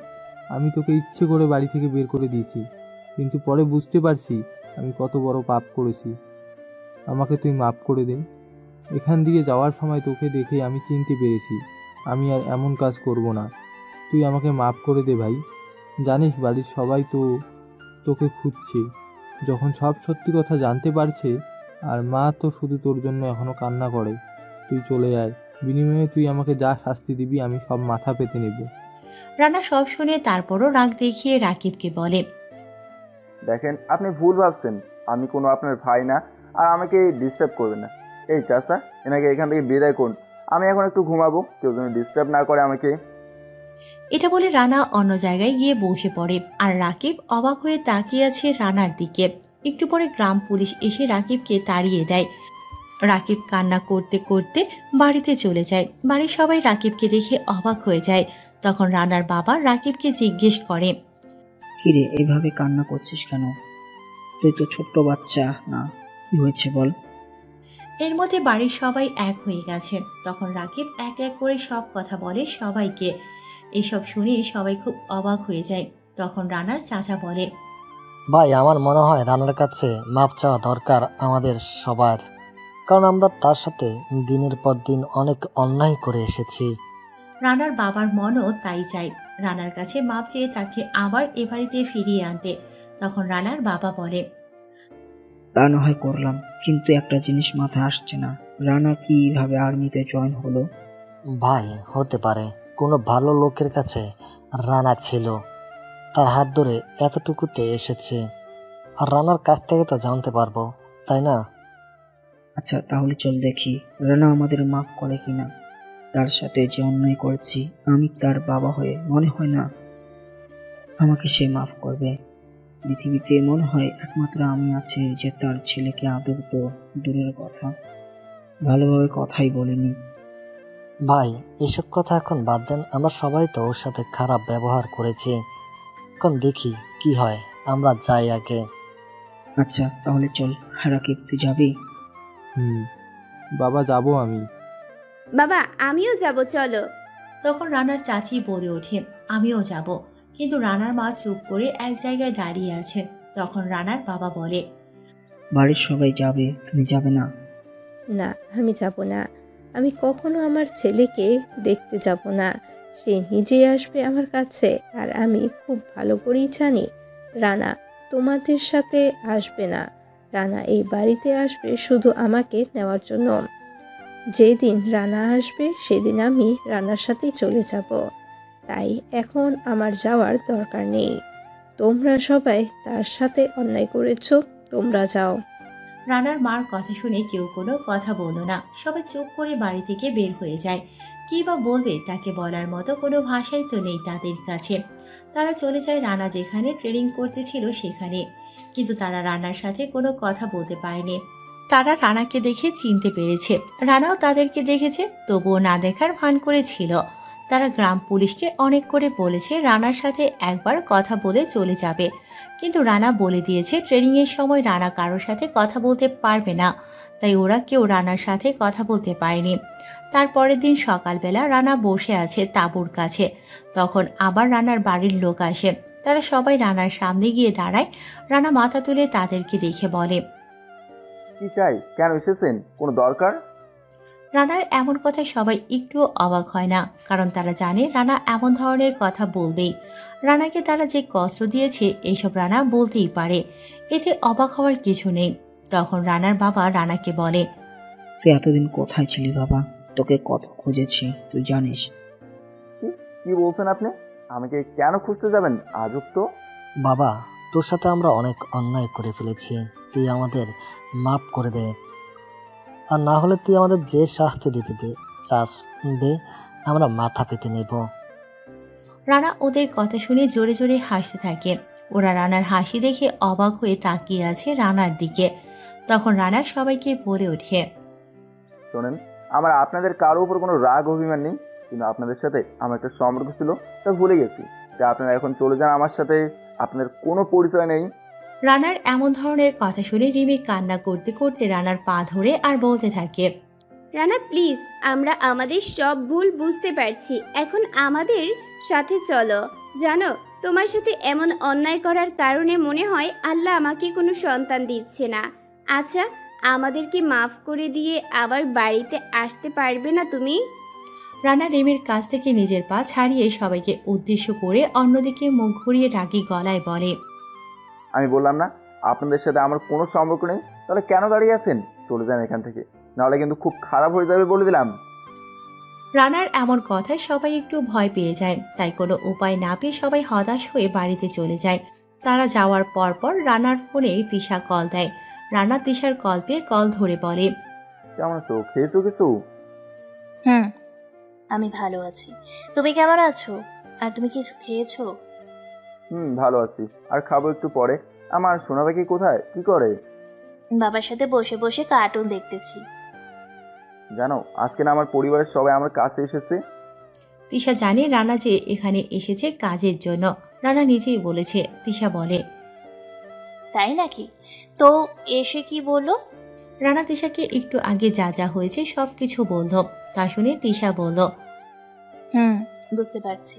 আচ্ছা, মাকে নিয়ে আসবে না আসার সময়? একবার যখন এসেছি এখানে, তাহলে মাকে নিয়েই ফিরবো আমার সাথে করে। তাই করো। আমারও মায়ের আদর পেতে খুব ইচ্ছে করে। আমার তো মা সেই ছোটবেলায় মারা গেছে। আবার সেই কথা মনে করে মন খারাপ করতেছো কেন?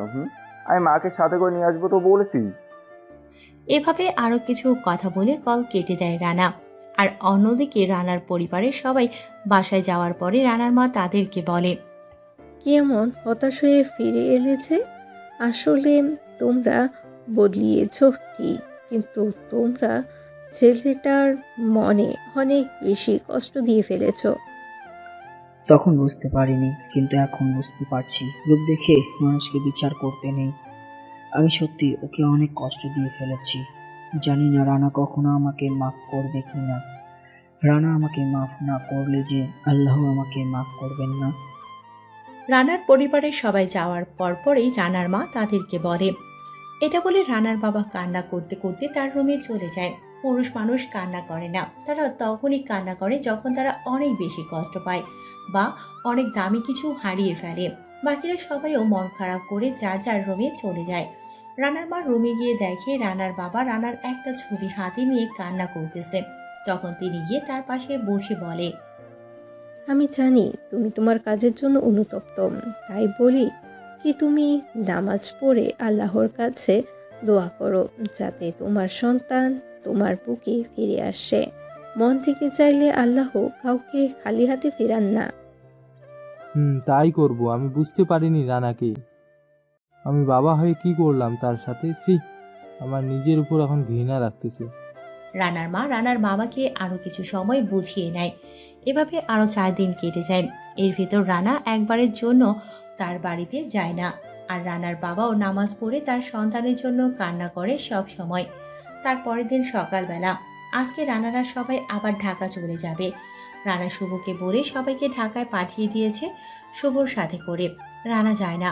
রানা গ্রাম পুলিশদেরকে বলে একটা গাড়ি ঠিক করেছে, ওটাতেই করে সে ঢাকায় যাবে, সাথে তার মাকে নিয়ে যাবে। তাই রানা গাড়ি নিয়ে ওদের বাড়ির সামনে চলে যায়। তারপর এক জায়গায় গাড়িটা রেখে সে তার সেই চিরচেনা বাড়ির সামনে এসে দরজায় কড়া নাড়ে। কিছু সময় পর দরজা খুলে দেয় কেউ একজন। তিনি দরজা খুলে রানাকে দেখে জড়িয়ে ধরে কান্না করতে থাকে। আসলে সে হলো রানার মা। রানা ও তার মাকে জড়িয়ে ধরে কান্না করে দেয়। এর ভিতর বাড়ির সবাই বের হয়ে এসেছে। রানার চাচি সবাইকে বলে এসেছে রানা আসছে বাড়িতে। রানার মা রানাকে ছেড়ে দিয়ে বলে, কেমন আছিস বাবা? মা আমি অনেক ভালো আছি, তুমি কেমন আছো? তুই চলে যাওয়ার পরে ভালো ছিলাম না, এখন আবার ভালো লাগতেছে। আমি সবসময় তোমার কাছে থাকবো এখন থেকে। আচ্ছা, সেই 8 বছর আগের চিঠিটা কি তুমি পেয়েছো মা? পেয়েছি বাবা, আর আমি সেদিন থেকেই তোর অপেক্ষায় আছি। সবাই অবাক হয়ে আছে, কিসের চিঠির কথা বলতেছে ওরা এটা নিয়ে। তখন রানার বাবা বলে ওঠে, কি রে, ভেতরে আয়, বাইরে দাঁড়িয়ে আছিস কেন? আর কিসের চিঠির কথা বলতেছিস তোরা? সরি, আমি অন্যের বাড়িতে পা রাখতে চাই না। আর কিসের চিঠি তা না হয় মা নিয়ে আসলেই দেখো। মা, চিঠিটা এনে ওদেরকে দিয়ে তুমি আমার সাথে চলো এখন। তোর মা যাবে মানে কোথায় যাবে? আমার মাকে আমি সাথে করে নিয়ে যেতে চাই। কোনো সমস্যা আছে এতে? তোর মা যদি তোর সাথে যেতে চায় তাহলে এতে আমার কোনো আপত্তি নেই। আর কোনো সময় পারলে এই বাবাকে মাফ করে দিয়ে বাড়িতে চলে আসিস। এটা বলে তিনি চোখের পানি ছেড়ে দিয়ে বাড়ির ছাদে চলে যায়। আর এইদিকে রানার মা রেডি হয়ে নেয়, বাড়ির সবাইকে বলে ছাদে যায়। গিয়ে দেখে রানার বাবা বসে বসে কান্না করতেছে। তখন রানার মা তার কাছে গিয়ে বলে, তুমি এত ভেঙে পড়ো না, নিজেকে শক্ত করো। আমি রানাকে সব বুঝিয়ে বলবো। এখন রানাকে কিছু বলা যাবে না। আমি তার সাথে গিয়ে তাকে সব বুঝিয়ে বললে সে সব বুঝতে পারবে। রানার মাও এখন চায় তারা আবার এক হয়ে বসবাস করতে। সবার মুখে হাসি দেখতে চায় তিনি। রানার মা রানার বাবার সাথে আরো কিছু সময় কথা বলে নিচে নেমে যায়। তারপর তিনি চলে যায় রানার সাথে। বাড়ির সবাই তাদেরকে যেতে নিষেধ করেছে, কিন্তু তারা শোনেনি। আসার সময় ওই চিঠিটা ওদেরকে দিয়ে এসেছে। দিয়েই এখন কি হবে? দীর্ঘ জার্নি করার পরে রানাদের গাড়ি এসে থামে তিশাদের বাড়ির সামনে। রানা নেমে তার মাকে নামায়, তারপর গাড়িটাকে বিদায় দিয়ে দেয়। তারপর তার মাকে নিয়ে বাড়ির সামনে গিয়ে কলিং বেল চাপ দেয় রানা। কিছু সময় পর তিশা দরজা খুলে দেয়। তিশা আগে থেকে রানার মাকে চিনে, রানার কাছ থেকে ছবি দেখেছে, তাই রানার কিছু বলা লাগে না। তার আগেই তিশা রানার মায়ের পায়ে সালাম করে নেয়। রানার মা অবাক হয়ে যায়। অবাক হয়ে রানাকে বলে, কি রে, এটা কে? মা আসলে ও আমার। রানা লজ্জা পেয়েছে, তাই আর কিছু বলতে পারেনি। তখন তার মা বলে, থাক, বলতে হবে না, আমি বুঝতে পারছি। মা, তোমার নামটা কি? জি, আমার নাম তৃষা। বা, আমার ছেলের পছন্দ আছে দেখছি। মা, আপনি ভিতরে আসেন। তারপর তারা ভিতরে ঢুকে যায়। এমন সময় উপর থেকে আয়শা আর তিশার বাবা নিচে নামতে থাকে। আয়শা রানাকে দেখে বাবা বলে জোরে ডাক দিয়ে ওঠে। রানাও মেয়েকে কোলে তুলে নেয় তাড়াতাড়ি। কোলে নেওয়ার পর মেয়েকে অনেকগুলো চুমু খায় রানা। আয়শা রানাকে বলে, বাবা আমার জন্য কে এনেছো, দাও। রানা আয়শাকে কোল থেকে নামিয়ে একটা চকলেট বক্স হাতে দেয়।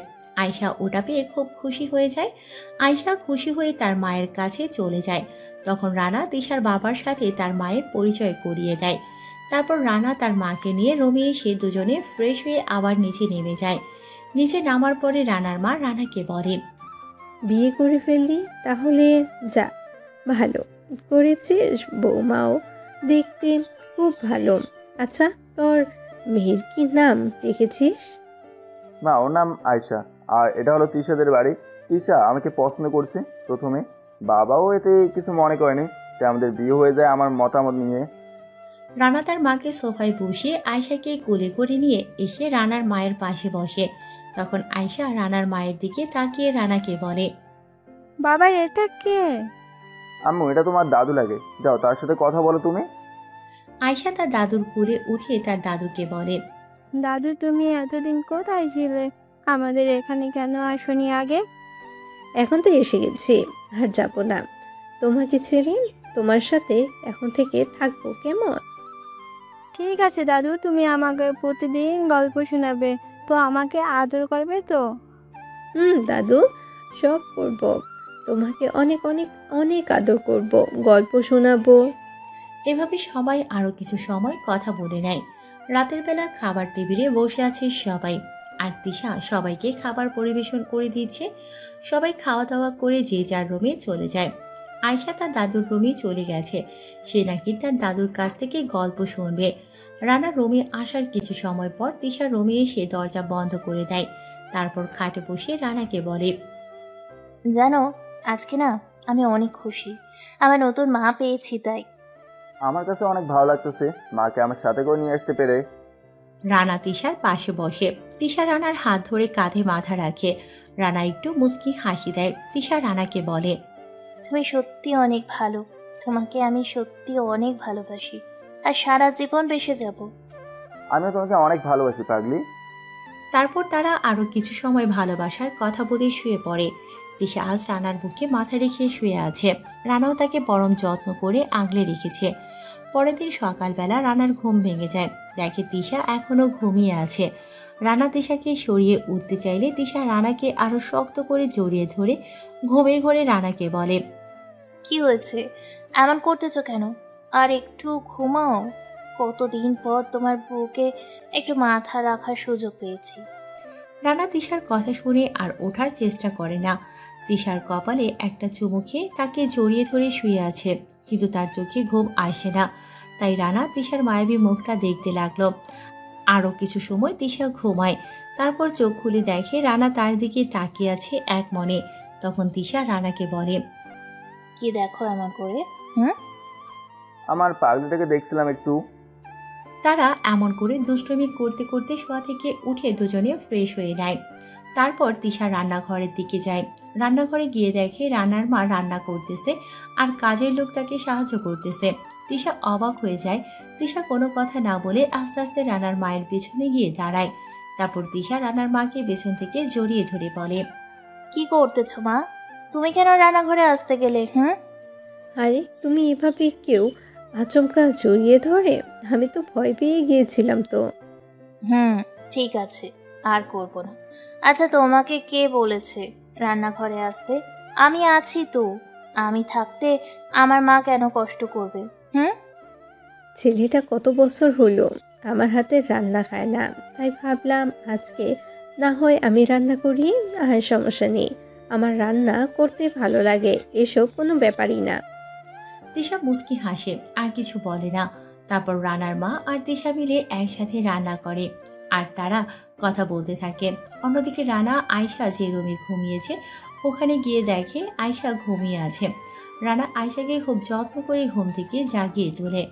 তারপর রানা আয়শাকে ফ্রেশ করিয়ে কোলে করে নিচে নেমে যায়। নিচে নামার পরে রানা তিশাকে ডাক দেয়। তিশা এসে রানাকে জিজ্ঞেস করে কি হয়েছে।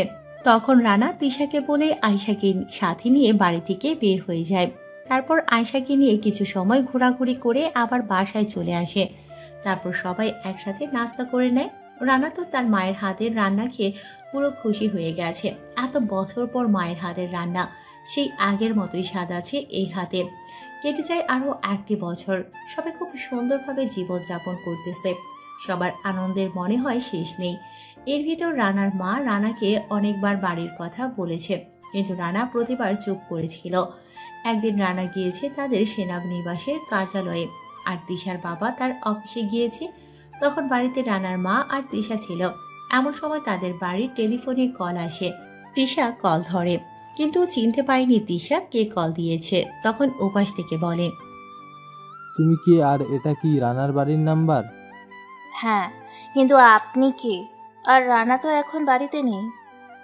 আমি রানার চাচা বলতেছি। আচ্ছা, রানার মা আছে তো, একটু তার কাছে দেওয়া যাবে? তিশা আর কথা না বাড়িয়ে রানার মাকে বলে।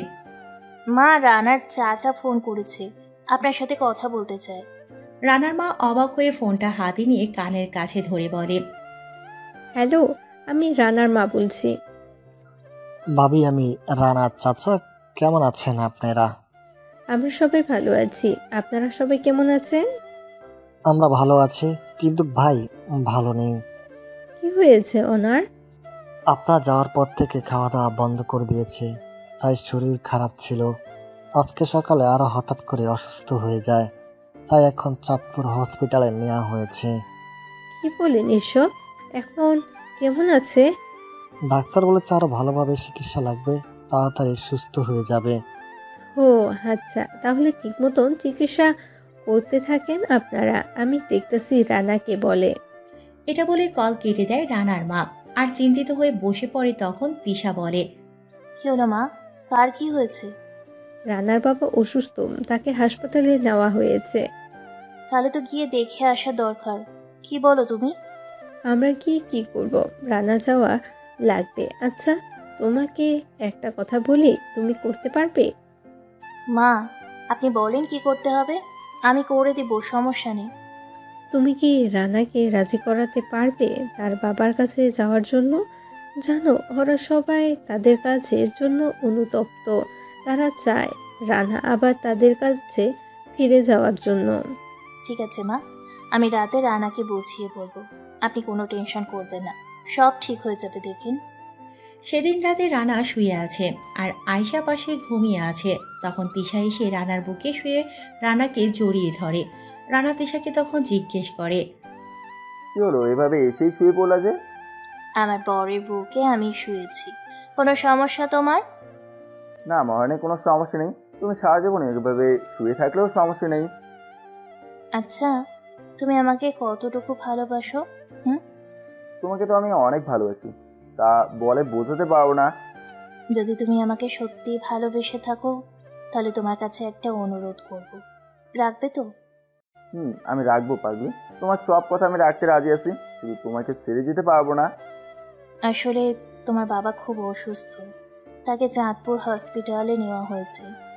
আমি চাই তুমি আগের সব কিছু ভুলে গিয়ে সবাইকে নিয়ে আবার বাঁচতে শেখো। কি বলছো তুমি? ওরা আমার সাথে কি করেছে তুমি তো সব জানো, তাহলে কিভাবে বলো এইসব তুমি?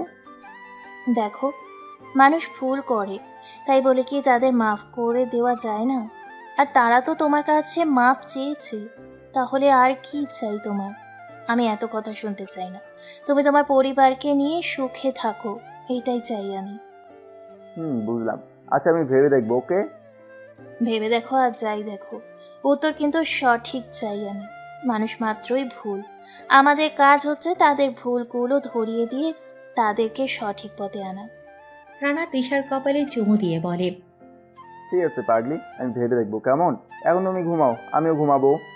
তারপর তিশা রানাকে জড়িয়ে ধরে ঘুমিয়ে যায়।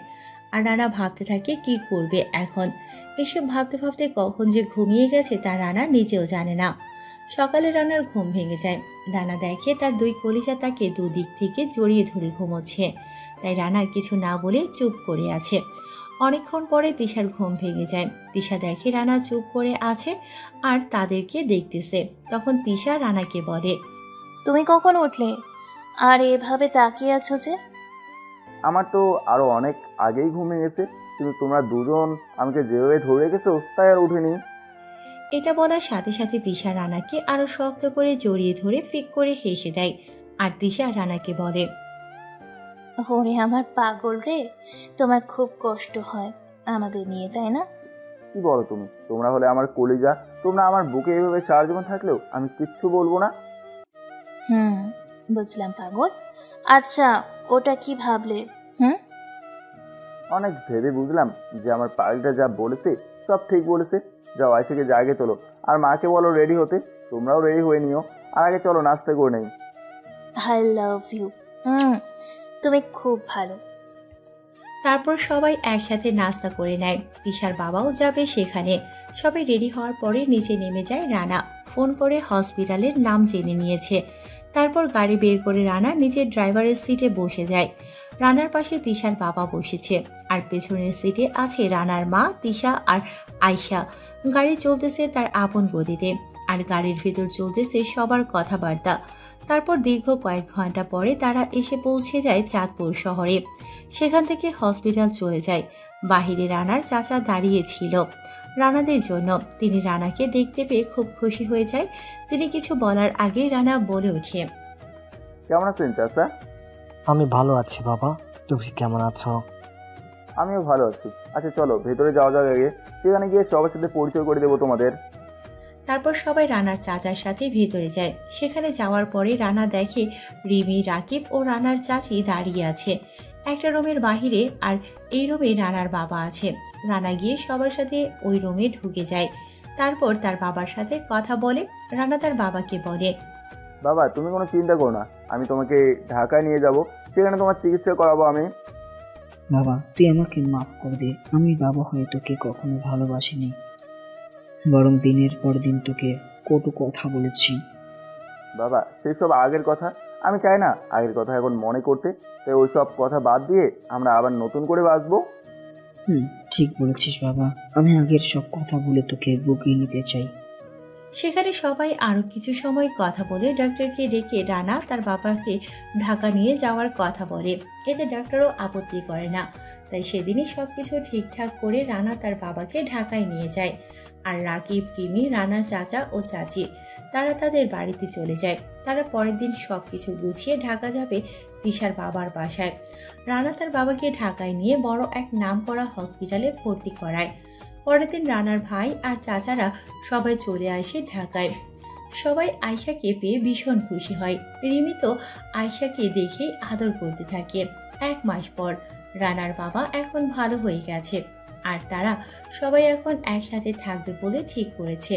রানার পরিবার গ্রাম থেকে একেবারে ঢাকায় চলে আসবে, তাদের দোকান বিক্রি করে দেবে। আর ঢাকায় বড় থেকে একটা দোকান ঠিক করেছে, ওটাই এখন থেকে রানার বাবা, চাচা আর রাকিব চালাবে। রানার বাবা আর চাচা ঢাকায় বড় থেকে একটা দোকান ঠিক করেছে, ওটাই এখন থেকে রানার বাবা, চাচা আর রাকিব চালাবে। তাই রাকিব, রিমি, রানা, চাচা, চাচি আবার গ্রামে যায়। সেখানে গিয়ে দোকান বিক্রি করে দেবে আর বাড়ির সবকিছু গুছিয়ে রেখে আসবে। তারা চলে যাওয়ার কিছুদিন পর রানা তিশার বাবাকে বলে, বাবা আমার মনে হয় এখন নিজের বাড়িতে চলে যাওয়া দরকার। কেন বাবা, এখানে থাকলে কি সমস্যা? না মানে বাবা, এখন তো আমার পুরো পরিবার আমার সাথে থাকবে, তাই এখন মনে হয় নিজের বাড়িতে চলে যাওয়া দরকার। কি বলো তুমি? ওরা তোমার পরিবার, আমি কি তোমার কেউ না? শোনো, এসব কিছু আমার মেয়ে, আর আমার মেয়ের মানে তোমার, তাই তোমার কোথাও যাওয়া লাগবে না। আমার মেয়েকে নিয়ে আমার সামনেই থাকো, আর তোমার পরিবারও থাকবে। তা না হয় বুঝলাম, কিন্তু লোকজন কি বলবে যদি পরিবার নিয়ে এখানে থাকি? তুমি লোকদের কথা শুনবে না আমার কথা শুনবে? তোমার বুদ্ধি ভালো, মেধা ভালো, তুমি খুব ভালো করেই জানো লোকজনের কথা শুনতে নেই, নিজের কাছে যেটা ভালো মনে হয় সেটা করো। রানা ভাবে যদি বাবা আমাকে এত দূর পর্যন্ত না আনতো তাহলে তো আমার আজ বাড়ি গাড়ি কিছুই থাকতো না। আর আজ যদি তার কথা না রাখতে পারি তাহলে আমি অনেক বড় স্বার্থপর হয়ে যাব। না, আমি বাবার কথা রাখবো।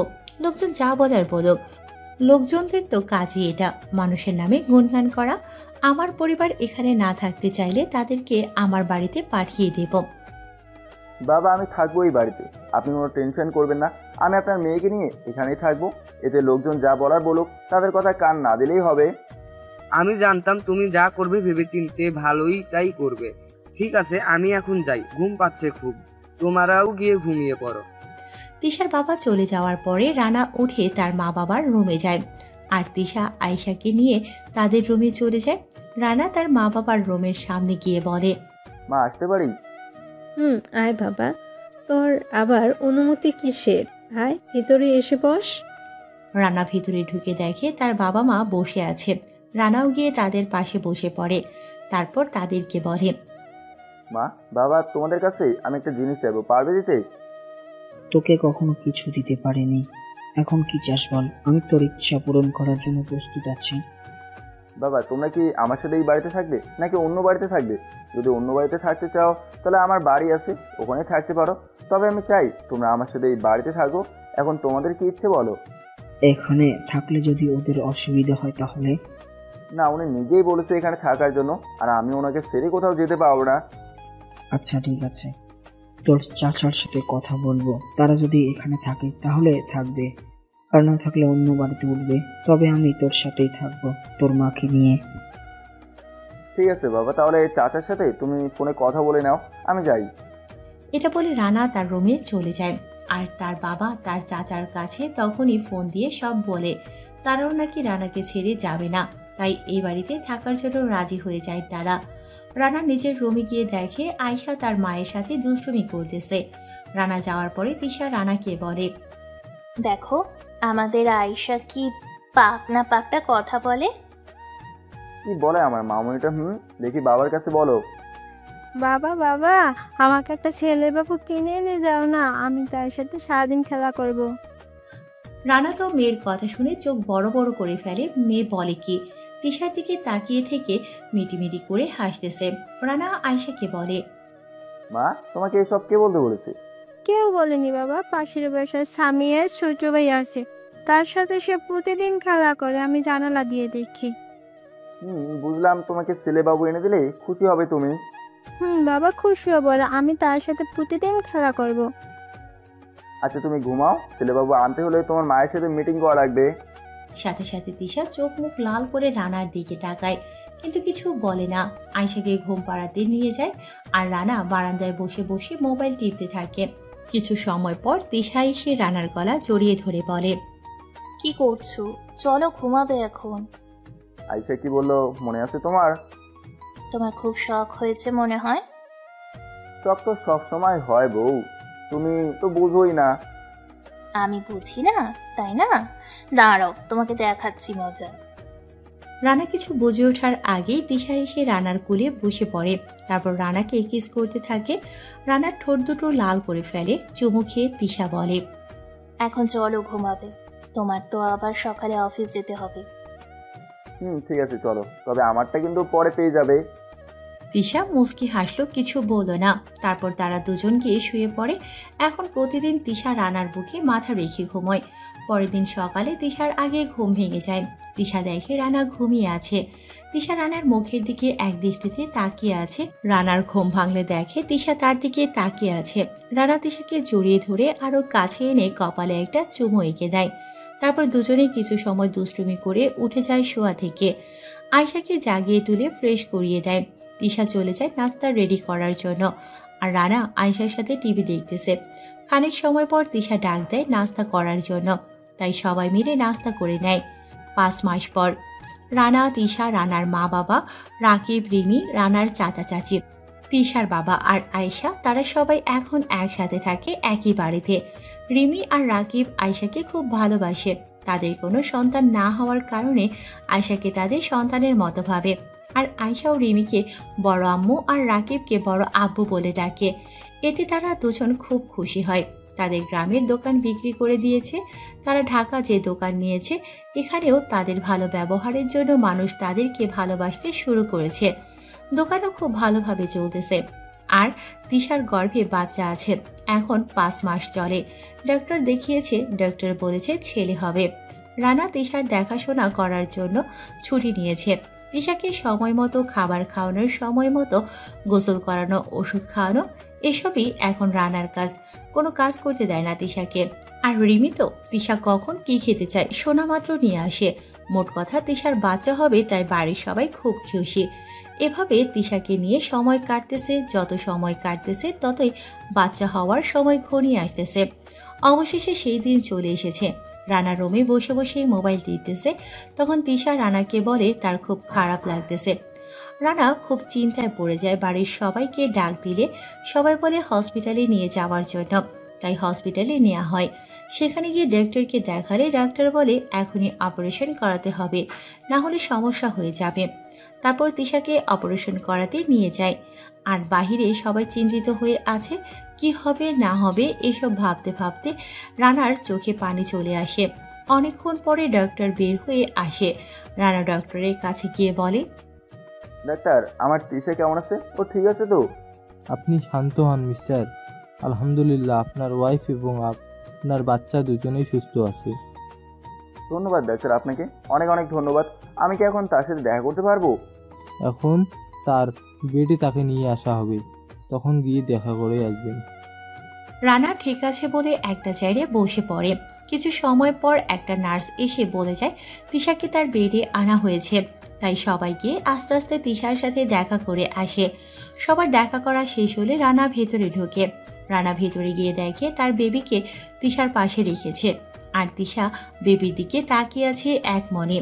রানা যে এসেছে তিশার কোনো হুঁশ নেই। রানা গিয়ে তিশার গালে চুমু এগিয়ে দেয়। তিশা ভয় পেয়ে যায়, তাকিয়ে দেখে রানা, তাই মিষ্টি একটা হাসি দিয়ে বলে, তুমি? আমি তো ভয় পেয়ে গিয়েছিলাম, যেভাবে চোরের মতো এসেছো।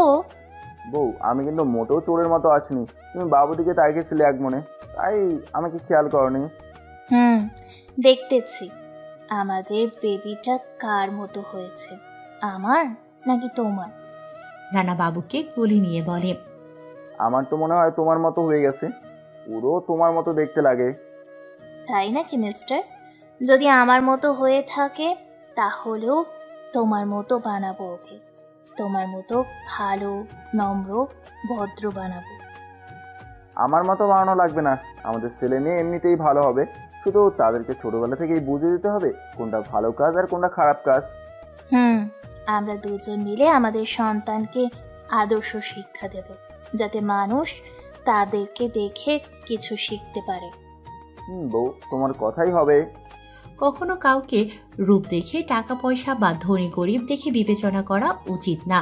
আপনি এইসব দেখে যাদেরকে অবহেলা করবেন, দেখবেন একসময় সেই ব্যক্তি সফল ব্যক্তি হিসেবে পরিচিত হবে। তাই কাউকে যদি বিবেচনা করতেই হয়, তাহলে সেই ব্যক্তির মন দেখে বিবেচনা করবেন।